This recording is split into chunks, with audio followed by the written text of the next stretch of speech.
Hello students, ਅੱਜ ਆਪਾਂ discuss ਕਰਾਂਗੇ ਰੀਡਿੰਗ ਦੇ ਵਿੱਚ ਟਰੂ ਫਾਲਸ ਤੇ ਨਾਟ ਗਿਵਨ ਦੇ ਵਿੱਚ ਬਹੁਤ ਸਾਰੇ ਬੱਚਿਆਂ ਨੂੰ ਕਨਫਿਊਜ਼ਨ ਹੁੰਦੀ ਹੈ, ਤਾਂ ਉਹ ਦੇਖਾਂਗੇ ਕਿ ਉਹ ਕਿਵੇਂ ਆਪਾਂ ਵਧੀਆ ਤਰੀਕੇ ਨਾਲ ਸੋਲਵ ਕਰ ਸਕਦੇ ਹਾਂ। Okay, let's move to true false and not given.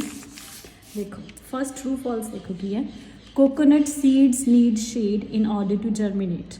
ਮਤਲਬ ਕਿ ਇਹਦਾ ਪਹਿਲਾਂ ਆਪਾਂ ਇਹਨੂੰ ਟਰਾਂਸਲੇਟ ਕਰਾਂਗੇ ਆਪਣੀ ਨੇਟਿਵ ਲੈਂਗੁਏਜ ਵਿੱਚ। ਜਿਵੇਂ ਕਿ ਕੋਕੋਨਟ ਸੀਡਸ ਨੂੰ ਉੱਗਣ ਦੇ ਲਈ ਛਾਂ ਦੀ ਲੋੜ ਹੁੰਦੀ ਹੈ।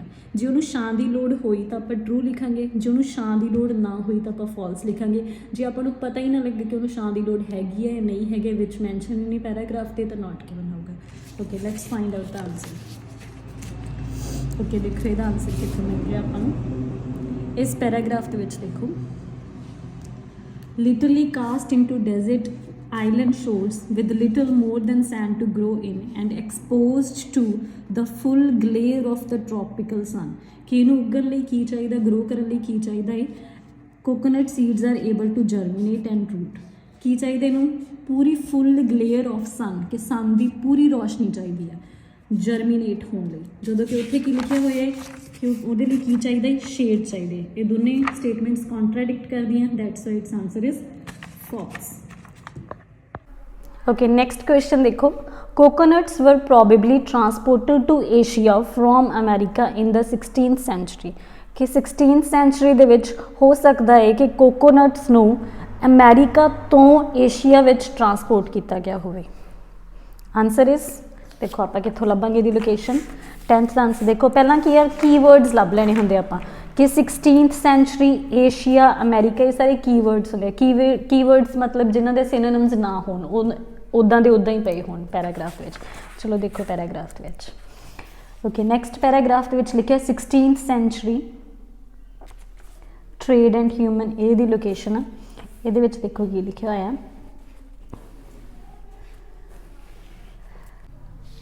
ਓਕੇ, 16th ਸੈਂਚੁਰੀ ਦੇ ਵਿੱਚ ਕੀ ਹੋਇਆ ਸੀਗਾ, ਪਤਾ ਲੱਗਾ ਸੀ, ਰਿਵੀਲ ਕੀਤਾ ਸੀਗਾ ਕਿ ਅਰਬ ਦੇ ਜਿਹੜੇ ਟ੍ਰੇਡਰਸ ਆ ਐਂਡ ਯੂਰਪ ਦੇ ਜਿਹੜੇ ਸੇਲਰਸ ਆ, ਕਿ ਹੋ ਸਕਦਾ ਹੈ, ਪ੍ਰੋਬੇਬਲੀ ਦਾ ਸਿਨੋਨਿਮ ਆ, ਕਿ ਹੋ ਸਕਦਾ ਉਹਨਾਂ ਨੇ ਕੀ ਕੀਤਾ ਹੋਵੇ, ਕੋਕੋਨਟਸ ਨੂੰ ਸਾਊਥ ਤੇ ਸਾਊਥ ਈਸਟ ਏਸ਼ੀਆ ਤੋਂ ਅਫਰੀਕਾ ਦੇ ਵਿੱਚ ਭੇਜਿਆ ਹੋਵੇ, ਤੇ ਉਸ ਤੋਂ ਬਾਅਦ ਵਿੱਚ ਕਿੱਥੇ ਭੇਜਿਆ ਹੋਵੇ? ਅਮੈਰੀਕਾ ਦੇ ਵਿੱਚ। ਇਹਨਾਂ ਨੇ ਕੀ ਲਿਖਿਆ ਹੋਇਆ? Asia to America. ਬਟ ਉੱਥੇ ਕੀ ਲਿਖਿਆ ਹੋਇਆ ਹੈ ਕਿ ਅਮੈਰੀਕਾ ਤੋਂ ਏਸ਼ੀਆ ਨੂੰ ਭੇਜਿਆ ਗਿਆ। ਦੋਨੇ ਵਾਈਸ ਵਰਸਾ ਹੋ ਗਿਆ, ਕੰਟਰਾਡਿਕਟ ਕਰਦਾ, so that's why answer is false। Coconuts found on the west coast of America were a different type from those found on the east coast। ਕਿ ਕੋਕੋਨਟਸ ਜਿਹੜੇ ਅਮੈਰੀਕਾ ਦੇ ਵੈਸਟ ਕੋਸਟ ਤੋਂ ਮਿਲੇ ਸੀ, ਉਹ ਈਸਟ ਕੋਸਟ ਵਾਲਿਆਂ ਨਾਲੋਂ ਡਿਫਰੈਂਟ ਸੀਗੇ। ਜੇ ਆਂਸਰ ਵਿੱਚ ਲਿਖਿਆ ਹੋਇਆ, ਪੈਰਾਗ੍ਰਾਫ ਵਿੱਚ ਲਿਖਿਆ ਹੋਇਆ ਕਿ ਉਹ ਡਿਫਰੈਂਟ ਸੀ, ਤਾਂ ਆਂਸਰ ਟਰੂ ਆਊਗਾ। ਜੇ ਉਹ ਦੋਨਾਂ ਦੀ ਟਾਈਪ ਸਿਮਿਲਰ ਸੀ ਤਾਂ ਆਂਸਰ ਫਾਲਸ ਆਊਗਾ।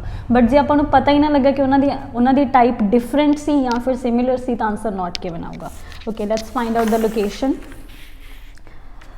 ਲੋਕੇਸ਼ਨ ਲਈ ਆਪਾਂ ਕੀਵਰਡਸ ਦੇਖਾਂਗੇ। ਕੀਵਰਡਸ ਕਿ ਇਹਦੇ ਵਿੱਚ West cost, East cost, America, ਇਹ ਤਿੰਨੇ ਆਪਾਂ ਦੇਖਾਂਗੇ ਕਿ ਨੇੜੇ ਨੇੜੇ ਕਿੱਥੇ ਲਿਖੇ ਹੋਏ ਆ। ਓਕੇ, ਦੇਖੋ ਇੱਧਰ ਹੁਣੇ ਆਪਾਂ ਜਿੱਥੋਂ ਪੜ੍ਹ ਕੇ ਆਏ ਉੱਥੇ ਲਿਖਿਆ ਹੋਇਆ ਹੈ ਈਸਟ ਕੋਸਟ ਅਮੈਰੀਕਾ, ਉਸ ਤੋਂ ਬਾਅਦ ਵਿੱਚ ਲਿਖਿਆ ਹੋਇਆ ਵੈਸਟ ਕੋਸਟ ਅਮੈਰੀਕਾ। ਸੋ ਇਹਦਾ ਮਤਲਬ ਆਪਾਂ ਨੂੰ ਲੋਕੇਸ਼ਨ ਮਿਲ ਗਈ ਆ ਇੱਥੋਂ ਲੈ ਕੇ ਇੱਥੋਂ ਤੱਕ, ਕਿ ਇਹਦੇ ਨੇੜੇ ਤੇੜੇ ਕਿਤੇ ਆਂਸਰ ਹੋਊਗਾ।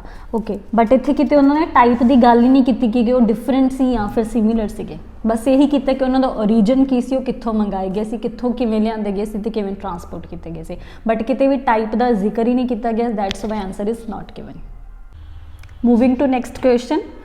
All the coconuts found in Asia are cultivated varieties। ਪਹਿਲਾਂ ਇਹਨੂੰ ਆਪਾਂ ਟਰਾਂਸਲੇਟ ਕਰ ਲਾਂਗੇ ਕਿ ਸਾਰੇ ਦੇ ਸਾਰੇ ਕੋਕੋਨਟਸ ਜਿਹੜੇ ਵੀ ਏਸ਼ੀਆ ਦੇ ਵਿੱਚ ਪਾਏ ਜਾਂਦੇ ਸੀ, ਉਹ ਕੀ ਸੀਗੇ?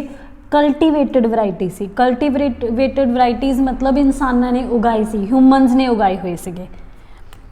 ਦੇਖੋ, ਜੇ ਉਹ ਹਿਊਮਨਸ ਦੇ ਉਗਾਏ ਹੋਏ ਸਾਰੇ ਦੇ ਸਾਰੇ ਕੋਕੋਨਟਸ ਹੀ ਹਿਊਮਨਸ ਨੇ ਉਗਾਏ ਹੋਏ, ਤਾਂ ਆਂਸਰ ਇਜ਼ ਟਰੂ।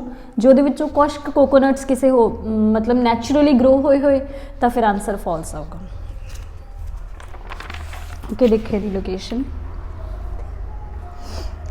ਲਿਖਿਆ ਹੋਇਆ ਹੈ ਉਹਦੇ ਨੀਚੇ। In Asia there is a large degree of coconut diversity and evidence of millennia of human use but there are no relatives growing in the wild. ਕੀ ਮਤਲਬ ਇਹਦਾ? ਕਿ ਏਸ਼ੀਆ ਦੇ ਵਿੱਚ ਬਹੁਤ ਸਾਰੇ ਕੋਕੋਨਟ ਸੀਗੇ, means different types of coconut ਸੀਗੇ, ਤੇ ਇਹਦਾ ਐਵੀਡੈਂਸ ਕੀ ਹੈ ਕਿ ਹਿਊਮਨ ਕੇ ਪਾਸਟ ਦੇ ਵਿੱਚ ਹਿਊਮਨਸ ਉਹਨਾਂ ਨੇ ਯੂਜ਼ ਕਰਦੇ ਸੀਗੇ, ਬਟ ਉਹਨਾਂ ਦਾ ਕੋਈ ਵੀ ਕੋਕੋਨਟ ਦੀ ਕੋਈ ਵੀ ਇਹੋ ਜਿਹਾ ਰਿਲੇਟਿਵ ਮੀਨਸ ਕੋਈ ਵੀ ਇਹੋ ਜਿਹੀ ਟਾਈਪ ਹੈ ਨਹੀਂ ਸੀ ਜਿਹੜੀ ਕਿ ਵਾਈਲਡ ਦੇ ਵਿੱਚ ਉੱਗਦੀ ਸੀ। ਵਾਈਲਡ ਮੀਨਸ ਜੰਗਲਾਂ ਦੇ ਵਿੱਚ ਕੀ ਹੁੰਦਾ, ਆਪਣੇ ਆਪ ਹੀ ਟਰੀਜ਼ ਉੱਗਦੇ ਆ, ਤਾਂ ਜੰਗਲਾਂ ਦੇ ਵਿੱਚ ਨੈਚੁਰਲੀ ਕੁਛ ਵੀ ਨਹੀਂ ਉੱਗਦਾ ਸੀ, ਸਾਰੇ ਕੌਣ ਉਗਾਉਂਦੇ ਸੀ, ਇਹਦਾ ਮਤਲਬ ਹਿਊਮਨ ਉਗਾਉਂਦੇ ਸੀਗੇ। ਸੋ ਇੱਥੇ ਕੀ ਲਿਖਿਆ ਹੋਇਆ ਹੈ, all the coconuts means ਜਿੰਨੇ ਸਾਰੇ ਕੋਕੋਨਟ ਸੀ ਸਾਰੇ ਕੀ ਆ, ਕਲਟੀਵੇਟਡ ਹੀ ਸੀਗੇ, ਤਾਂ ਸੇਮ ਉੱਥੇ ਲਿਖਿਆ ਹੋਇਆ, that's why answer is true। next question, coconuts are cultivated in different ways in America and the Pacific means America ਵਿੱਚ ਤੇ ਪੈਸੀਫਿਕ ਵਿੱਚ ਇਹਨਾਂ ਦੋਵਾਂ ਕੰਟੀਨੈਂਟਸ ਉੱਪਰ ਕੋਕੋਨਟ ਨੂੰ ਵੱਖ-ਵੱਖ ਤਰੀਕਿਆਂ ਨਾਲ ਉਗਾਇਆ ਜਾਂਦਾ ਸੀ, ਵੱਖ-ਵੱਖ ਤਰੀਕਿਆਂ ਨਾਲ ਕਲਟੀਵੇਟ ਕੀਤਾ ਜਾਂਦਾ ਸੀ। ਜੇ ਵੱਖ-ਵੱਖ ਤਰੀਕਿਆਂ ਨਾਲ ਕੀਤਾ ਜਾਂਦਾ ਸੀ ਤਾਂ ਆਨਸਰ ਕੀ ਆ ਜਾਊਗਾ ਇਹਦਾ, ट्रू आ जाऊगा, अदरवाइज फॉल्स आऊगा। देखो आंसर ये हम कीवर्ड्स केड़े सीगे, अमेरिका पैसिफिक।